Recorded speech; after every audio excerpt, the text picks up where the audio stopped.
Cancer চিকিৎসাকে আরও শক্তিশালী করে তুলতে আন্তরিক দৃষ্টিভঙ্গি নিয়ে কাজ করছে বর্তমান রাজ্য সরকার। জনসচেতনতা বৃদ্ধি এই রোগ প্রতিরোধের অন্যতম উপায়। রবিবার আগরতলাস্থিত অটল বিহারী রিজিওনাল ক্যান্সার হাসপাতালে বিশ্ব ক্যান্সার দিবস 2024 উপলক্ষে এক অনুষ্ঠানে একথা জানান মুখ্যমন্ত্রী ডক্টর মানিক সাহা। তিনি আরও বলেন, সচেতনতা না থাকার কারণেই অনেকে এই ক্যান্সার রোগকে আমন্ত্রণ করেন। সঠিক সময়ে যদি এই রোগের চিকিৎসা দেওয়া হয়, তাহলে এই রোগ নিরাময়ের অনেক সুযোগ আছে। একটা সময় বলা হতো ক্যান্সার রোগের কোনো চিকিৎসা নেই, কিন্তু বর্তমানে সেই পরিস্থিতি আর নেই। আমাদের খামখেয়ালিপনার কারণেই অনেক সময় আমরা এই ক্যান্সার রোগকে আমন্ত্রণ করি। তাই এই রোগের নিরাময়ে আমাদের আরও জনসচেতনতা বৃদ্ধি করতে হবে।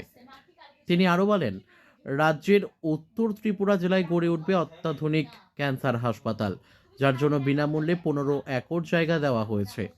কিছুদিনের মধ্যেই শুরু হয়ে যাবে কাজ, বললেন মুখ্যমন্ত্রী অধ্যাপক ডক্টর মানিক সাহা। সচেতনতা না থাকার কারণে অনেকে এই ক্যান্সার রোগকে আমন্ত্রণ করেন এবং ঠিক সময়ে যদি আমরা সেই ট্রিটমেন্টটা করি তাহলে এটার নিরাময় হওয়ার অনেক সুযোগ থাকে।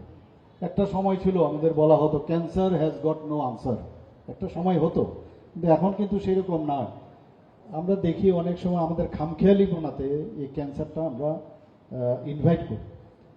কোনো রকম অ্যাবনর্মালিটি শরীরে দেখলে, শরীর এমন একটা বিষয় যেটা অনেক সময় আমরা সবসময় এটা সচেতন থাকি না, কারণ নিজেরটার সম্পর্কে আমরা সচেতন, ইভেন ডাক্তারবাবুদেরও অনেকের সচেতন থাকে না।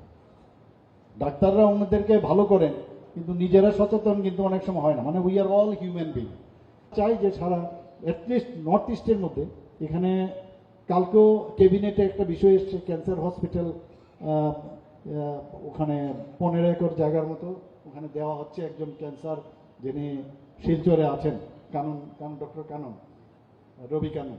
তো উনি চেয়েছেন এবং যখন আমরা ওটা পাশ করে দিয়েছি যে এত বড় ল্যান্ড দেব, তো সেই ল্যান্ডের তো তার একটা যে আমাদের যে নিয়মাবলী আছে, আমাদের যে পলিসি আছে সেই অনুযায়ী একটা প্রিমিয়াম দিতে হয়।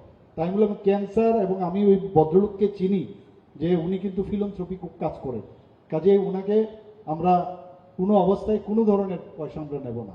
Bureau report, news daily Bharat.